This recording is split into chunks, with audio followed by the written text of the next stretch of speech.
All right. Hello, YouTube.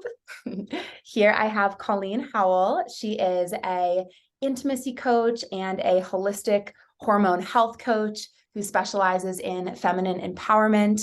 We're going to have an awesome interview here today. I'm so excited for her to share her oodles of wisdom with us all. And just so you know, we're trying to do a 2-for-1 here. We're going live on Instagram, which I'm about to do in a second. So if we're shifting our focus back and forth between two screens, you have context for why that is. Cool. All right, let's go live.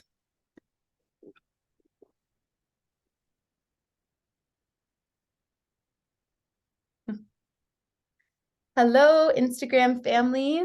Hi. I'm about to have Colleen Howell. Hello, Instagram family. Hi. I'm gonna mute this. There we go. All right. Yay. Hello. There she is, the cyclical creatrix. So she's going to request here to join and going live. Cool. We're also recording this for a YouTube upload later. So if we're switching our heads back and forth between the two screens, that's why. Hi, everybody. Thanks for joining. So here. Awesome. And I think, Colleen, if you want to mute your computer.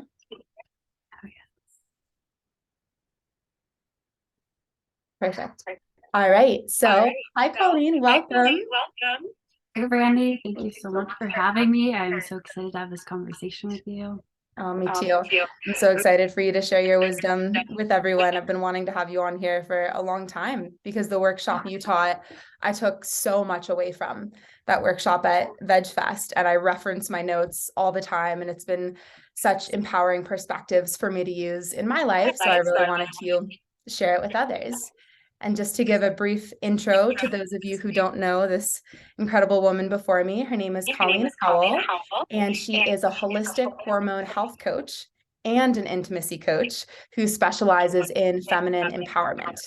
And we're here today to really break down female hormone health and how we can utilize the feminine cycle for our highest empowerment rather than see it as a detriment that we need to work against.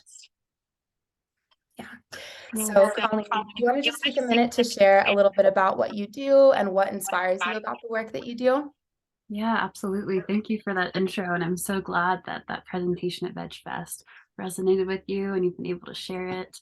So yeah, the work that I do now really originated from my own inspiration in getting off of hormonal birth control and really experiencing so many struggles with adverse symptoms. Basically, I realized that I had PCOS, which made the transition so much more difficult. So I really deep dove into all things hormones and, started understanding how I can heal myself and realizing how much we're just not taught as vulva owners, as women, about our bodies and how we can most optimally show up by actually understanding what's going on. I was like, okay, there's a need here. So that's when I was like, I want to do this work as well. I was also doing a corporate job at this time. So I became a certified hormonal health specialist and I started taking on clients.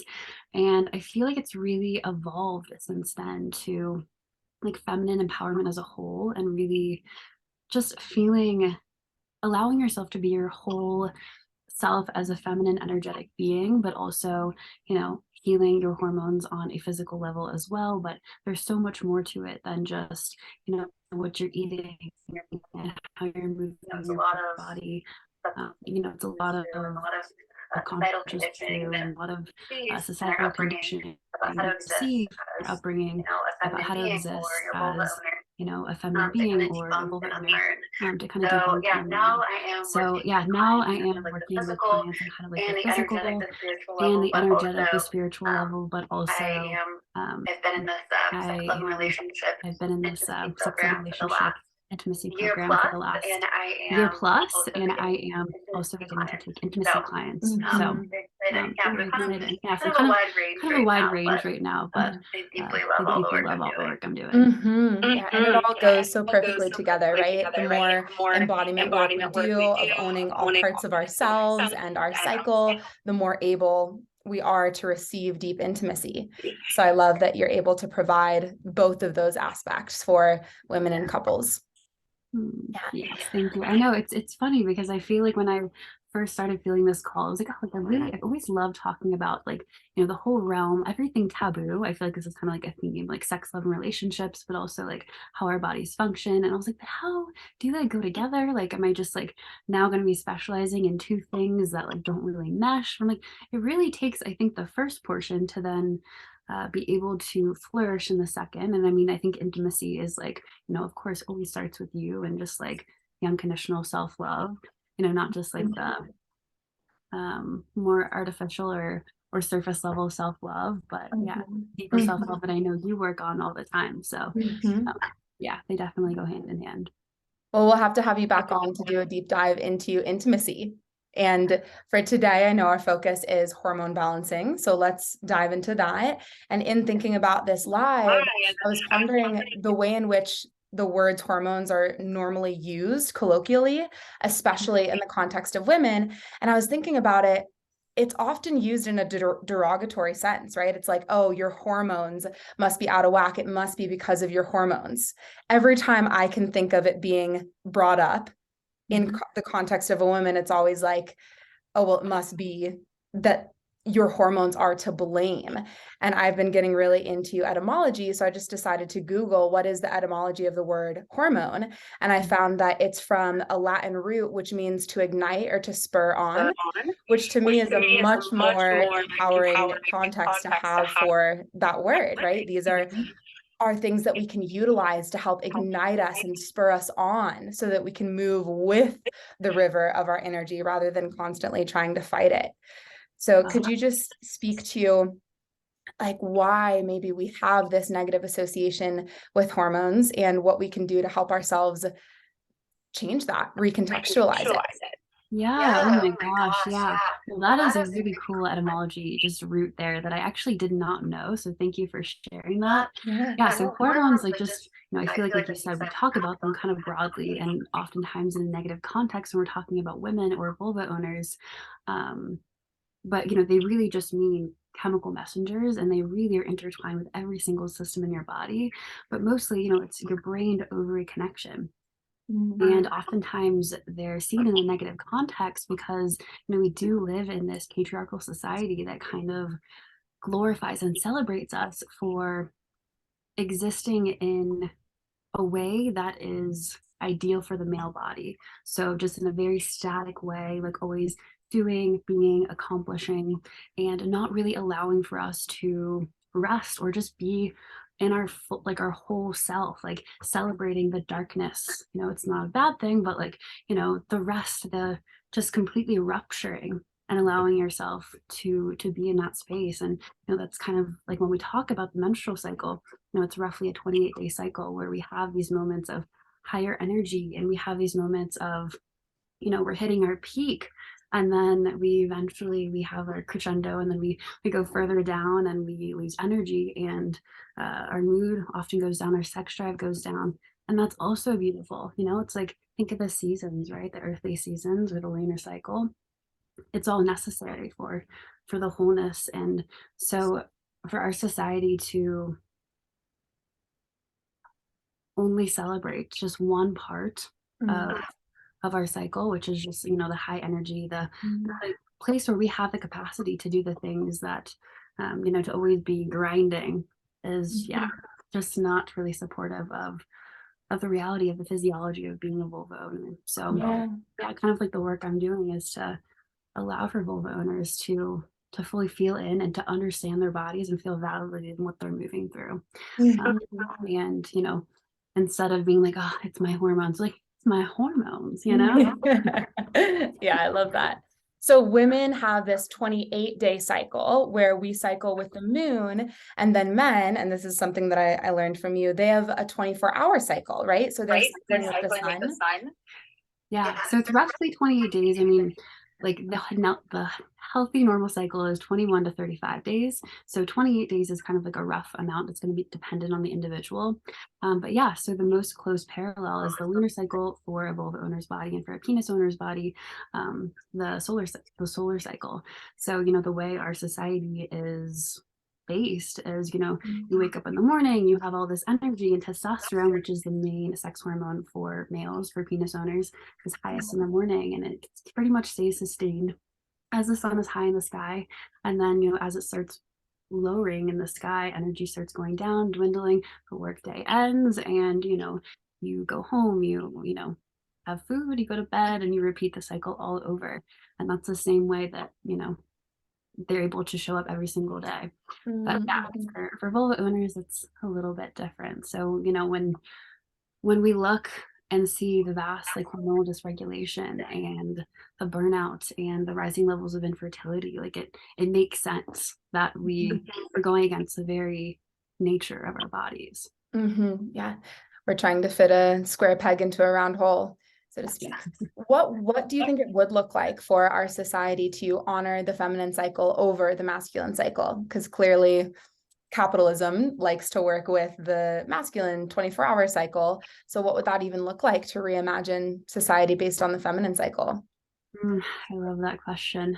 So I often think about, first the corporate world, because a lot of us, that's where we existed for a while, and certainly where I had a lot of my working experience. I think that there definitely needs to be an overhaul, an understanding of the menstrual cycle and how vulva owners energy and their productivity is able to be optimized. But moving in more of a way of I think at least having the understanding, the acknowledgement of the menstrual cycle, and allowing for vulva owners to create a schedule with their work, with their family lives, where they just have more support and are able to give themselves that rest that their body is so craving in those lower energy, those lower mood times, like the very end of the luteal phase, the menstrual phase. And, in that way, also shift the bulk of the work that they're doing to the follicular, the ovulatory phase. And, perhaps even just ritual around it, just allowing for, even when we're talking about goals or things along those lines, allowing for more of the intuitive, brainstorming, really getting honest with how you're feeling about your life, and yeah, just the truths that come up. That oftentimes the veil is thinnest when you're in the luteal phase, menstrual phase, and then really working toward those desires, those goals, and the higher energy follicular. So right after you bleed, and then ovulatory, which is your peak energy, peak sex drive, even your skin elasticity. You literally feel like you look more attractive because you do. It's your body is biologically primed to find yourself a mate during that time. So yeah, yeah, I've been trying to do this within my own business because I work for myself, so I get to call the shots. And I realized how much I was enforcing a masculine paradigm on myself, telling myself that every day I had to wake up and the goal was to be productive, and I wasn't giving time for the going in, the deep rest, the flow, the creativity. So I've been attempting to adjust the way that I think of my business in a more feminine way, or a way that honors that feminine cycle. And I noticed this programming coming up in me. Even today, I'm at a place in my cycle where my energy is just low, and I don't have a lot of inspiration to go create. It's more of an inward time for me. And then I notice my little internalized capitalist patriarchal part telling me that that's not okay, and that I need to accomplish or achieve or do anyways. So do you have any recommendations for how we can deal with that voice in our head that I think everyone who grew up in this society has, that says if you're giving yourself time to rest and be slow and honor your body and be peaceful and go inwards, that is the antithesis of productivity, and therefore that's going to somehow impact your worth or your lovability or your belonging? Yes, wow, just everything you said. I mean, yeah, of course, like in our society, we have been made to believe that our productivity therefore equals our value as a human being. So it's a lot to overcome, in bringing this new paradigm of allowing yourself to be this cyclical being. So I do think it's like just the acknowledgement that like rest is sometimes the most productive thing you can do, and oftentimes is when you are a vulva owner and are experiencing a menstrual cycle. And I think it's just like practice with it, and also surrounding yourself with a supportive group of women and or vulva owners that are also doing the same thing. So you kind of have that support system. That's also something where it's severely lacking in our society. Just this like supportive sisterhood. There's such thing as red tents back in the day where, women and vulva owners would come together during their time of menstruation. And, they were even known to have like shamanic higher spiritual powers during this time. And, really allow for themselves to bask in this time of higher intuitive power and intuition. And yeah, so just to have that ability with the support system of vulva owners is really powerful. But yeah, just the practice of, time and time again being like, I'm giving myself permission to rest. This is what my body needs. This is how I can honor my body. And, this is my this is winter, when you're bleeding, it's your winter. So then the deeper I rest here, the more vibrant and more blossoming I will be in my follicular phase afterwards. Yeah. I like that you brought in how an important part of this healing process is to call in other women with whom we can honor our cycles together. And it's just so interesting to me every time I look at the shared values of our Western capitalist society and how much they are the opposite of feminine values, right? And we're not talking about like men and women, we're talking about the archetypal feminine energy, the yin energy. And individualism is such a huge value in our society. And it really, I think, stands in the way of women getting to feel nurtured and resourced and grounded. Because men evolutionarily like to go into their cave by themselves to resource, and we as women like to gather. And like you said, our society is so not set up to honor or encourage that. In fact, we're meant to, based on the programming of our society, we're made to believe that we're supposed to compete with each other as women. And it's so harmful. It's so toxic. Oh my gosh, yes. I mean, just like my first experience, I think it was like 2017, where I didn't know like what I was getting into, but I went to my first women's circle, and just like, oh my gosh, it's like just the unspoken power of that, and just a group of women coming together and just being vulnerable, just like fully expressing themselves, and not fear of, comparison or like who's better, or just like fully and unconditionally supporting one another, and just like allowing each other to be seen, be heard. And, our full spectrum of emotion is like just unbelievable. And I know that you have so much experience in that too. And yeah, I want that for, for all the women. And I know men also need circles for a similar experience as well. So yeah, there's definitely a lost art of the women's men's circles for sure. Yeah, absolutely. When I first started the shift retreats way back when, I didn't realize that it was really for me. It was the medicine that I needed. And that first retreat, I'll never forget the shift that happened. That's why it's aptly named. Where there was like this moment in the retreat where everyone realized, oh my gosh, I'm not even here for myself. I'm here for these women. I care just as much that everyone else gets the nourishment and the empowerment that they desire as I do that I get what I desire. And that shift, that like, oh my gosh, I'm part of something so much bigger. I'm here to stand for the healing of my sisters. It's profoundly life-changing. Yeah. And everyone, I wish that for everyone. It breaks my heart when there are women who come to the retreats who are in their 40s, 50s, even 60s, and they say, this is the first time in my life that I'm gathering in a group of women like this, where I feel safe to be seen, where I feel safe to be fully myself. And it's like, wow, how have we constructed our society such that we're going decades and decades without ever having a safe space to be seen and loved by other women. Yeah, completely. I know. I feel like it really, all of that, I mean, it speaks to just like how much of like a masculine overdrive we have in this, patriarchal society, where it is like, a lot of times in that experience, what that woman shared and what, was a very common scenario, they've just never felt safe enough to like allow themselves to be seen and like take off those protective layers that encase their true authentic selves. And I mean, I think that's where a lot of the healing lies. And when we talk about hormonal imbalance symptoms that come up, it's like you can dabble in the physical, and that stuff is very helpful, like, kind of catering to the proper nutrition you need and moving your body properly. But a lot of times it's like somatic trauma storage and like just constantly like being in that masculine overdrive and not letting yourself like express and feel. Yeah.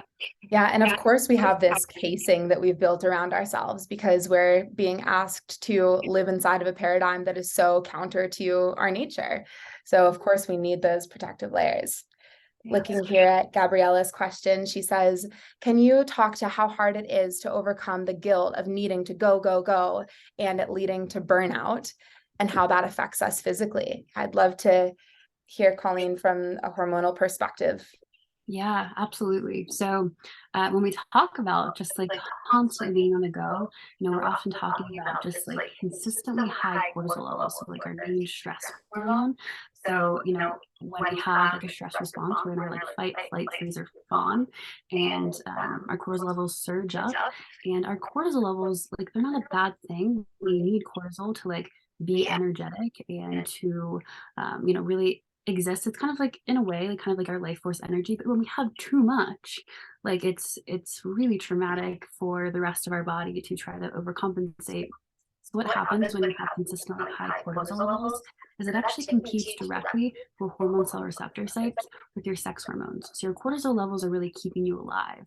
It's like you perceive this threat to your survival, and your primal body doesn't know that it's not actually going to kill you.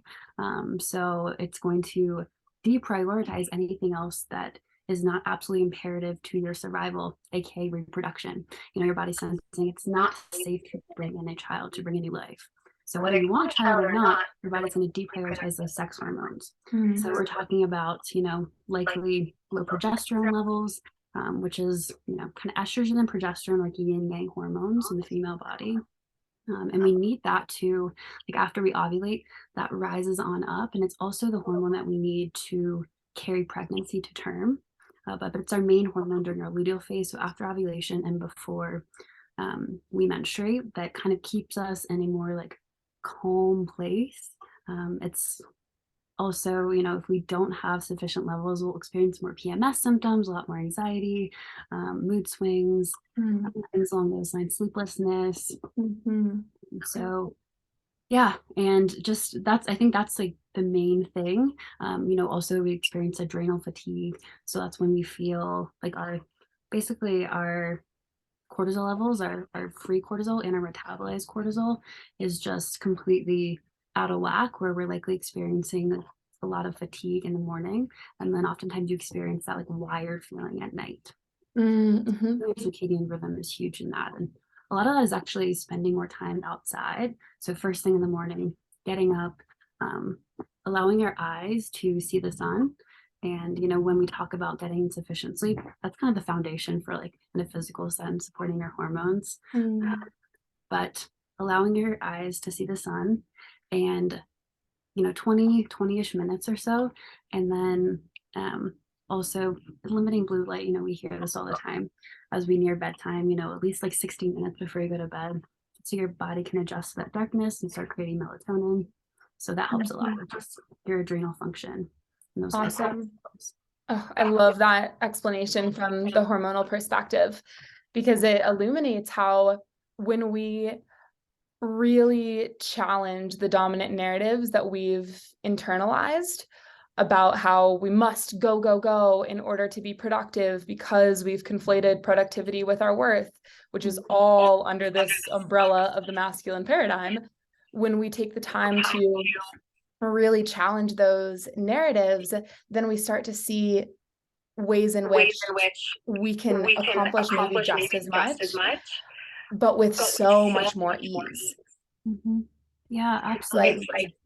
totally flowing with the river rather than swimming against it. And society tells us that in order to be good enough, we have to be constantly swimming upstream. And there are so many of us that have learned to conflate our worth with busyness, conflate our worth with how stressed out we are, conflate our worth with how much we're suffering, conflate our belonging with how much we're suffering.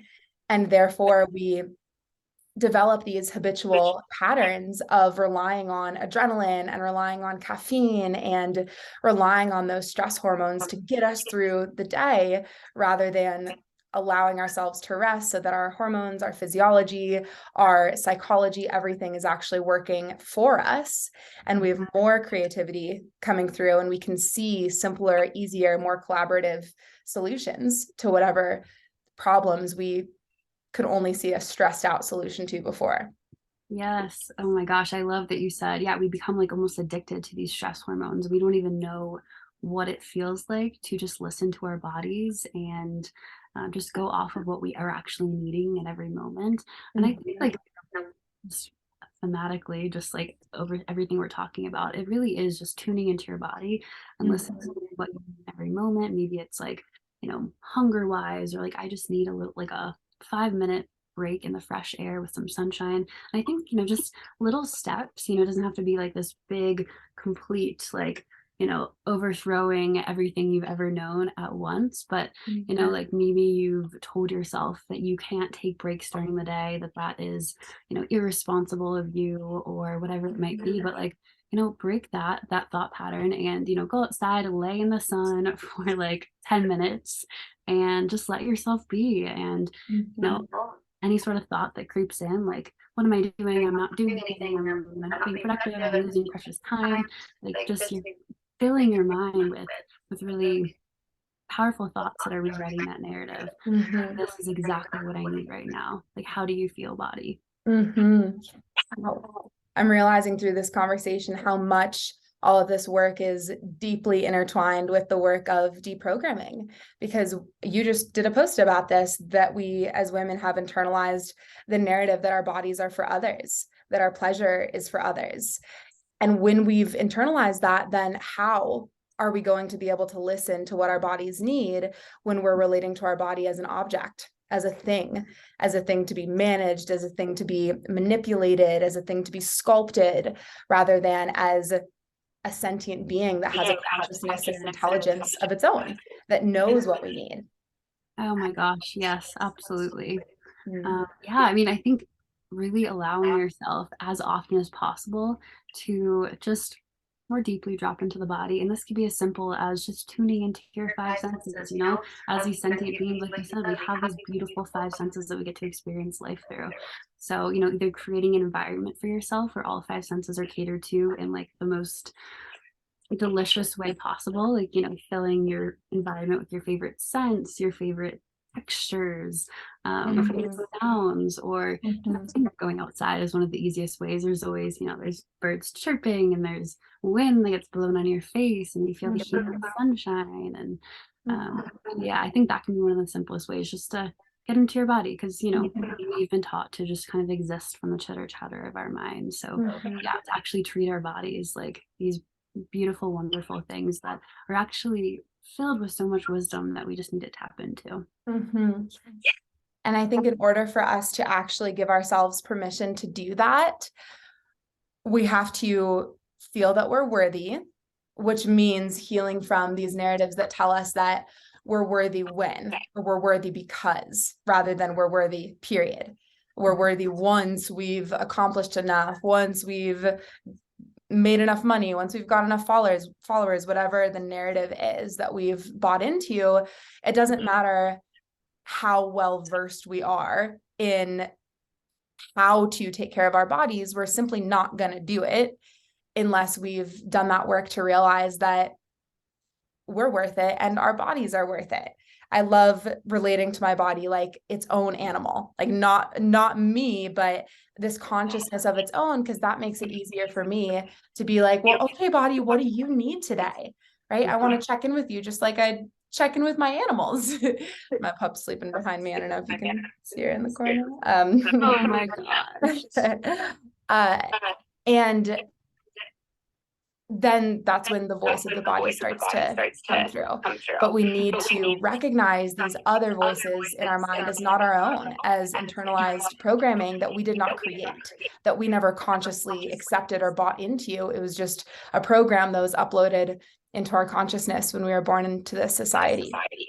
Yeah, couldn't have said it better myself. And I love that you view your body as this like separate, like almost like animal entity, because I think that also just kind of speaks to allowing ourselves to like tap into like our bodies as animals, as in their primal nature. Because I think that's another thing of just like allowing ourselves to be, is to like know that our bodies are really these primal things that like need to express themselves and to release. And I think that in our conditioning we've been taught that that is like weird or freaky, or my mind even going back to just like the times of the witch trials, and anything that wasn't like prim and proper and dainty was just really dangerous and a threat to society as a whole. But just allowing yourself to do things that are not prim and proper, like scream or growl or crawl, or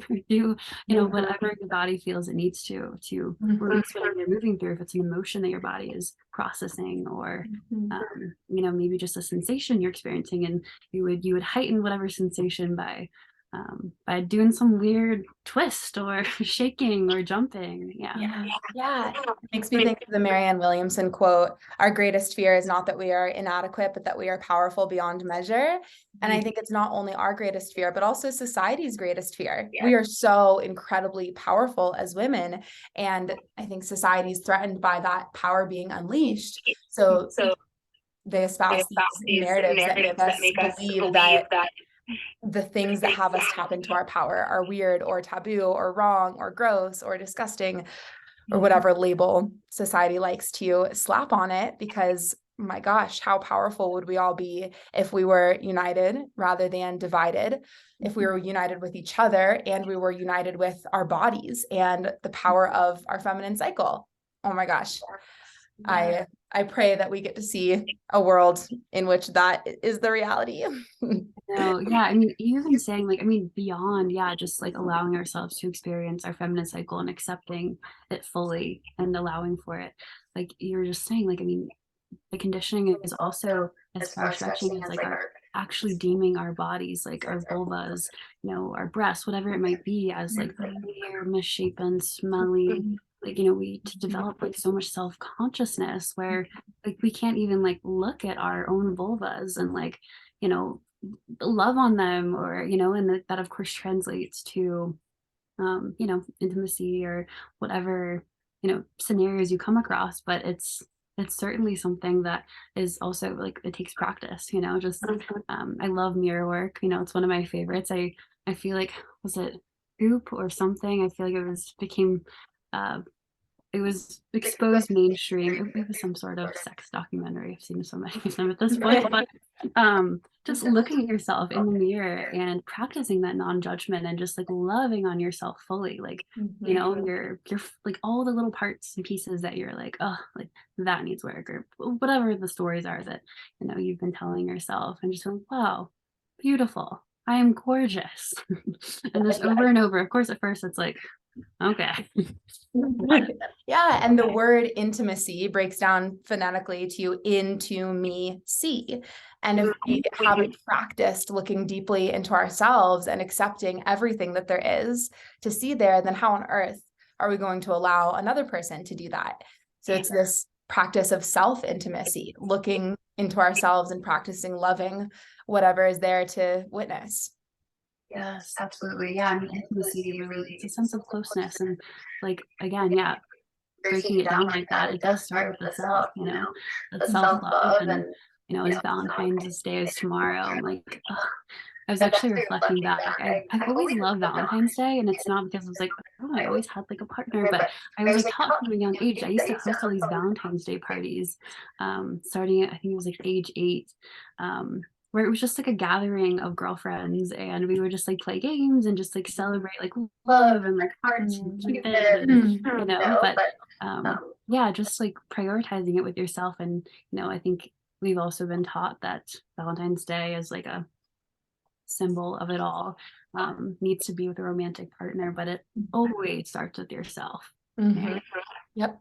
Another way that we think it's for someone else. Our love is for someone else. Our bodies are for someone else, not for ourselves. Yeah.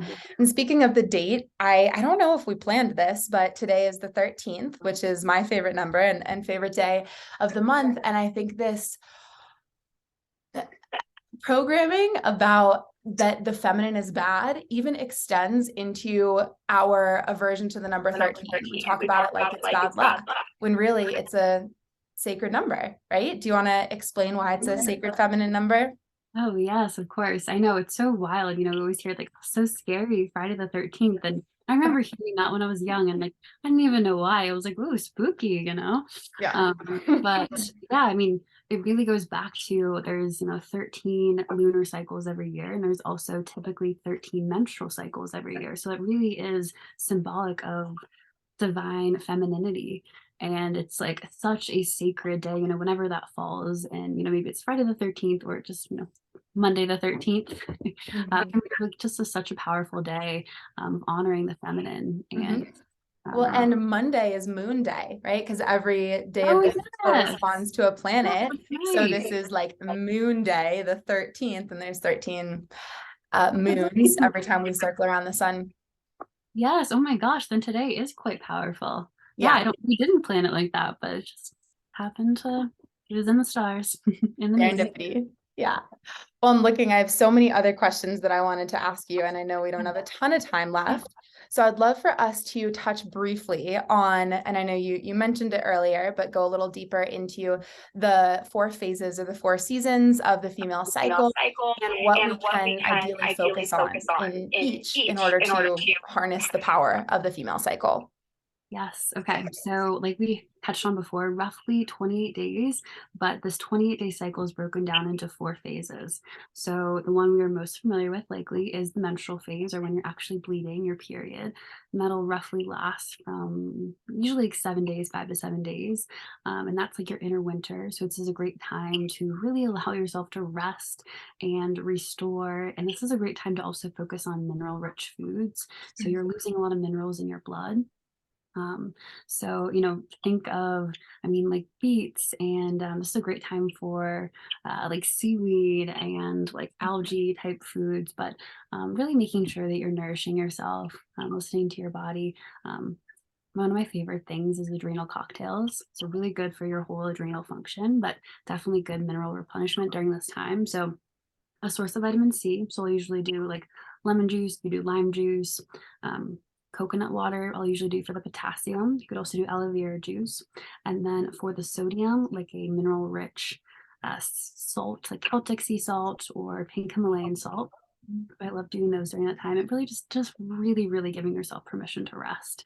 You know, maybe taking the day off work if you have the capacity to, or, you know, being so bold to like tell your employer, like, hey, I have my period today, and like I'm so willing to, you know, do whatever work I need to prepare for this day. But, you know, it would really mean a lot to me from quality of life to maybe be the best employee I can be to take this day off. So working out something of that capacity. Moving on to the follicular phase. So roughly cycle day 8 to 13, 14. Again, totally dependent on the person. This is like your inner spring. So your energy levels are starting to rise. I didn't mention, but during the menstrual phase, like all of your hormones are really at the lowest they'll be. Your hormones, estrogen, testosterone, and even serotonin start rising during the follicular phase. So you're feeling your mood, your energy increase. This is a great time to start increasing workout intensity, maybe start working out again if you weren't at all during your period. I usually don't work out for like the first 2 days of my period, just go on walks and whatnot, but depending on the person, what you feel is best for your body, what you can handle at the time. So follicular phase, follicle stimulating hormone is increasing as well, and this is preparing your body for ovulation. So ovulation is just one day. So if we have a 28-day cycle, it's likely day 14, but you would need to practice the fertility awareness method to confirm ovulation to really know that. This is the culmination of the menstrual cycle. This is, when your body is releasing an egg, and it has a 12 to 24-hour window when it can be implanted by the sperm. You do say, though, that you have a 6-day fertile window because the sperm can actually live in the vaginal canal for 5 days. So it's 5 days plus the day of your ovulation. So yeah, ovulation is your inner summer. It's like the peak energy, peak sex drive, peak being able to articulate yourself in conversation. So likely you will want to be more social. It's great for interviews, things like that. And then following ovulation, we move into the luteal phase, so the inner fall. And this is the time when your energy starts lowering. So things start dying out. If we're thinking fall, like the leaves start turning colors and eventually falling off the trees. Your progesterone starts rising up and your other hormones start dropping down. So estrogen, testosterone, serotonin are all dropping. Your energy goes down, your sex drive goes down, but your blood sugar sensitivity also goes down. So it's really important for blood sugar balancing practices during this time. Also, your metabolism and your hunger is going to increase. So that's another thing that we need to give ourselves permission to eat more and rest more during this time, kind of again going against the patriarchal narrative, always feeling the same. Yeah. Wow. So I love that so much. I was literally getting chills as you were talking because I was just thinking about how much more of a sacred experience of life it is when we honor these seasons that happen within ourselves. Like I moved back to a state that has seasons because I feel like it makes life come so much more alive for me to be like, okay, this is what we're honoring during this time. We're honoring deep rest. We're honoring going within ourselves. And now it's summer and we're honoring external expression and the energy of the sun and being outside and socializing. And I love it so much thinking about that we're in a different season within ourselves, each one of us as vulva owners at all times. And we get to honor and celebrate and create sacredness around whatever season we're in. And we get to give ourselves permission to be there, to arrive there. And I do think that it's so sad that so many of us haven't been taught to honor the sacredness of it, or even that, like, for example, you talked about, can you ask your boss to have the day off when you're on your menstrual cycle? And the thought that immediately popped into my head is, oh no, but what if they think like worse of you for that, or they attribute that to you not having as powerful of a work ethic? Or what if they think that you're not as strong of a candidate for a promotion in comparison to a male counterpart because you have this time every month where you're not as productive? And I just think about how sad that is, because we have so much to offer as the feminine. And we become so much more creative. We become so much more resourced. We have so much more to give when we're given permission by others and when we give ourselves permission to honor these cycles. And I just think it's such a shame, like society and companies and everyone misses out on so much when we force women to fit themselves into this masculine norm and this masculine cycle. Yeah, I know there's just such an opportunity, in so many different circumstances. But, once you develop an understanding of the menstrual cycle, and oftentimes it's like, oh, what the heck? Why was I never taught this? This is so powerful and, so affirmative, like validating in what I'm experiencing as I move through life. But, maybe it could be an opportunity for you to talk about it with your boss. I feel like, a lot of the women vulva owners that I have taught this to or talk about with, they've then opened this conversation up to their circle of friends or, some coworkers or their family. And, that's kind of like how we change this paradigm, just talking about it. And yeah, like you said, just like having others understand the power of our cyclical nature instead of it being a detriment of any sort. Yeah, it's an asset. and we get to help other people reframe their narrative about it. So I love thinking of it as an opportunity for us to enroll somebody else in the possibility of what it could be if we lived in a society where women are allowed to honor their internal seasons. Absolutely. There's such an, I mean, I've had thoughts. I'm like, I feel like there is such a corporate need. Oh my gosh. Yeah. I mean, there'd be choice companies that would, I'm sure, be the front runners in this shift, but for there to be the opportunity to create your own sort of schedule, or what would be the most like honoring of your cycle in the workplace would be just beyond. Yeah, and I think that would increase collaboration, inspiration, productivity, so many aspects of company culture, and I'm sure the end product as well. So the other thing I wanted to touch on, because I think it's so important, and I know we are kind of running out of time here, is hormonal birth control. Yes. What it does to us, why perhaps those of us on it should consider weaning ourselves off of it, and then what that process can look like. Yeah. So hormonal birth control, very close to home, since that was really the reason that I got into this entire body of work. But I'll take it back to the beginning. So the history of hormonal birth control and why it is a little bit controversial when people bring up, the dangers of hormonal birth control, which I will do. But 1960s, kind of like the female rights revolution, women's revolution, is really when hormonal birth control was born. And, it was the pill, and it really allowed for women to work outside of the home and, be able to have a life outside of just having children. So, of course, that's an incredible feat in our history. But so many side effects have come to be known, and nothing has been changed. We have the same technology, the same hormonal birth control that we had in the 1960s. And this is detrimental. I mean, it's tragic because oftentimes we're just not given informed consent. So the side effects are like everything from increased chance of like anxiety, depression. It affects your gut, it affects your liver.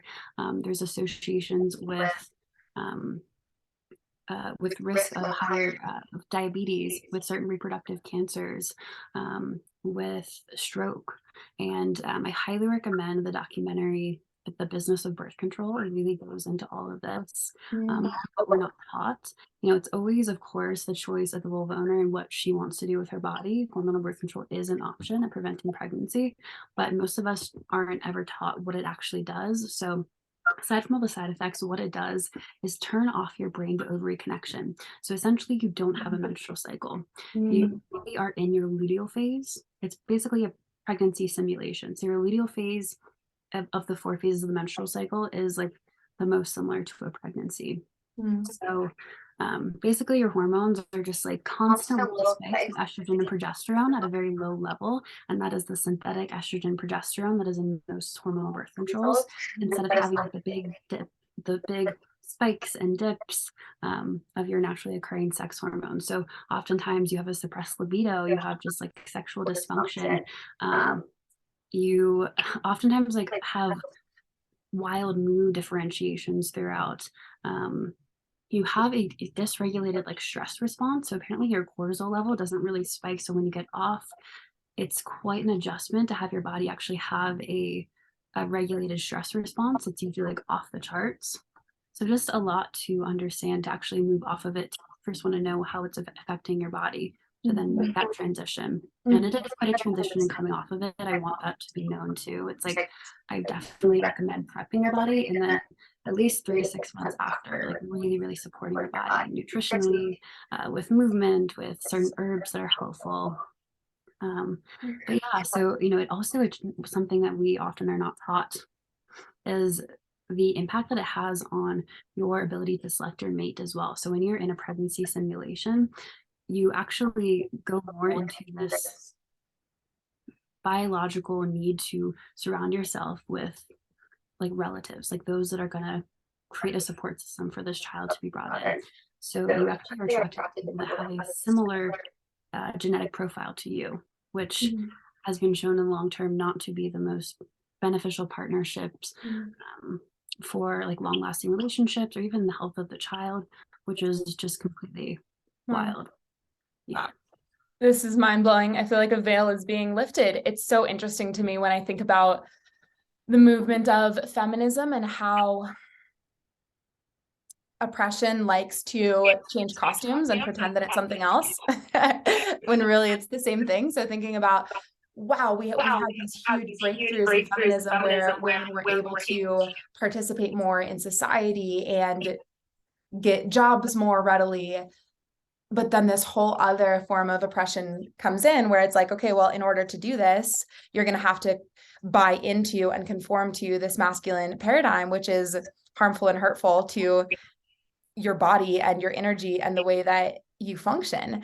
And now we're beginning to peel back the layers of that and ask this question of, okay, so how can we keep the steps towards equality that we've made in the feminine movement without needing to deny our femininity and the way that our bodies and our cycles work?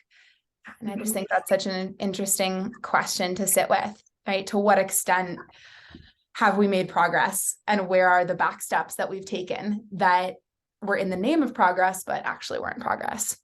Yeah, I know. It's such an interesting, walking that fine line, because, I'm certainly a feminist through and through, and there's just like, just conflicting information out there of like what that means. And it's not fair, it's not right that women vulva owners have been taught that it's like either on hormonal birth control and literally change like the foundation of who you are and like how you're able to show up in the world, or get pregnant. So there needs to be an in-between. And right. Yeah. So there is an in-between, and like I teach the fertility awareness method. It definitely does take commitment to, you're constantly, it's like daily, you're checking your biomarkers, like your temperature, your cervical fluid, and like, marking that down so you can actually like read like where you're at in your menstrual cycle. And the purpose really is to identify your fertile window when you ovulate.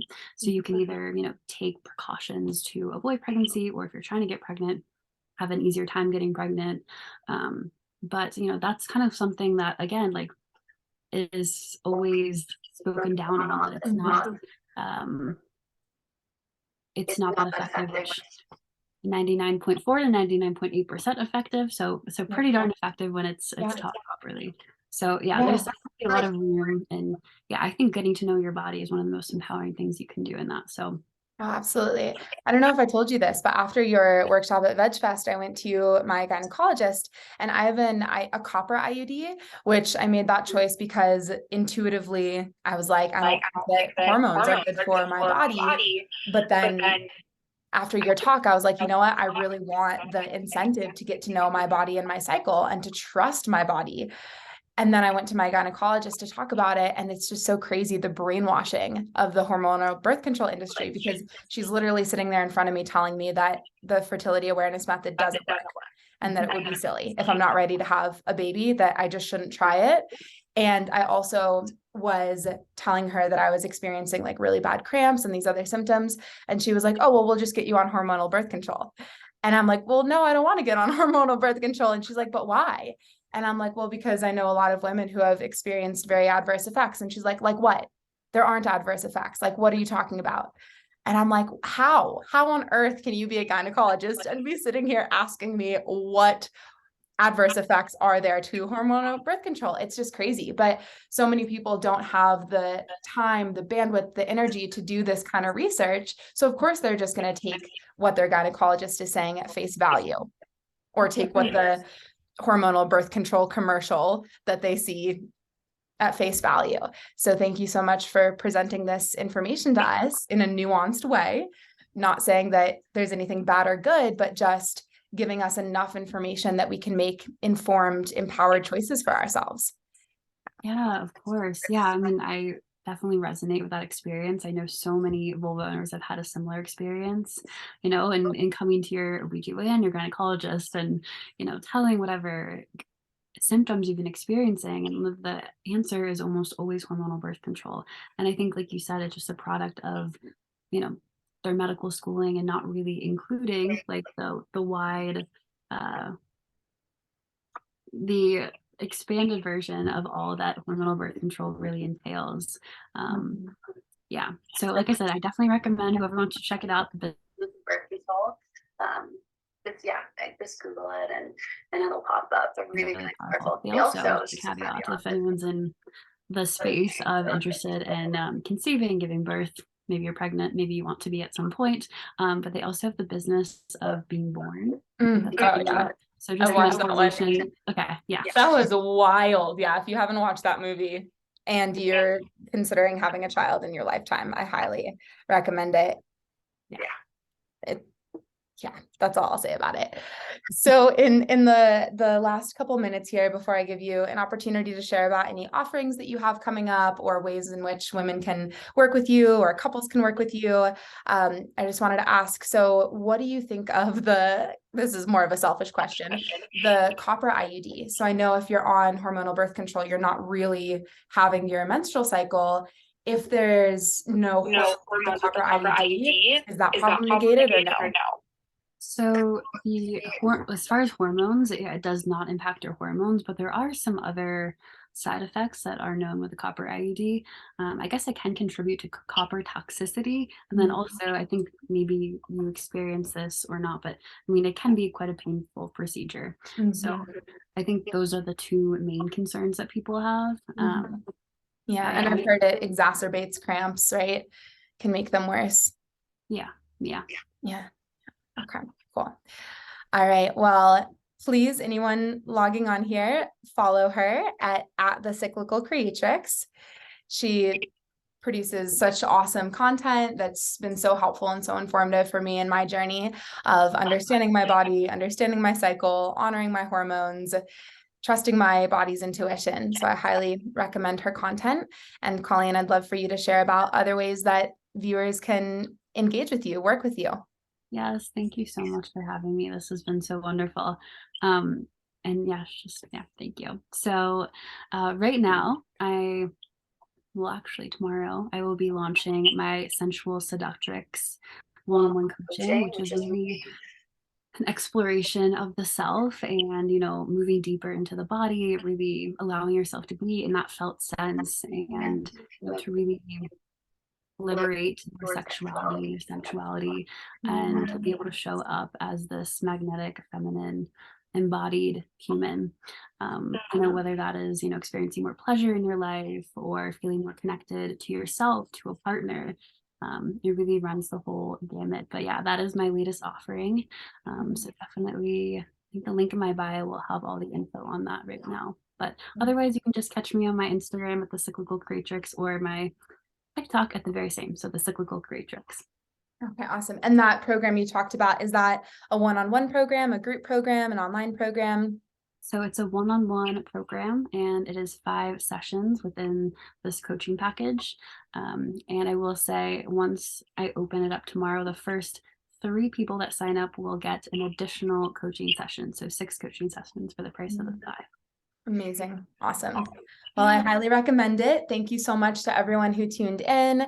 This video will be live for replay on my Instagram and also on my YouTube channel. We would love to hear your feedback and questions and how this impacted you, what your takeaways were. Thank you so much, Colleen. This was wonderful. Thank you. Thank you. Bye. Bye.